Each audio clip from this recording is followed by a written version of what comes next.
నాకు అర్థమైతలేదు ఇది. అటో పయ్య ఇటో పయ్య మధ్యలో ఇద్దరు ముంగటోడు ఇంకోటి కూర్చున్నట్టున్నాడు. ఓడు చంద్రబాబు నాయుడు అంటాడు, ఇంకోడు ఈయనే రేవంత్ నాయుడు అంటాడు. ఈ ఇద్దరు అక్కటో పయ్య ఇటో పయ్య పెట్టి ఈ రెండు రాష్ట్రాలు ప్రతి శనివారం ఆదివారం హైదరాబాద్ లో మీకు ఏం పనిరా? చంద్రబాబు నాయుడు కావచ్చు, ఈయన డిప్యూటీ సీఎం ఆయన కావచ్చు, మీ ఇద్దరికి హైదరాబాద్ లో ఏం పని? అసలు హైదరాబాద్ లో ఏం పెట్టుకున్నారు మీరు? ఈడొచ్చి మా పోలీసు వాళ్ళు మీకెందుకు ఉండాలి?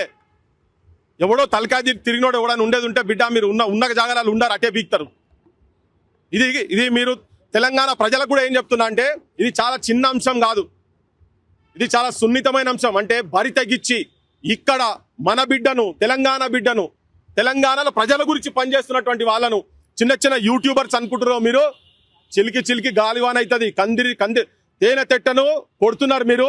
లేస్తే బిడ్డ భస్మం అయిపోతారు. ఇక్కడ ఉన్నటువంటి ప్రభుత్వం రేవంత్ రెడ్డి పాలన గురించి చెప్తున్నా, రేవంత్ రెడ్డి వాళ్ళ గురించి కూడా చెప్తున్నా.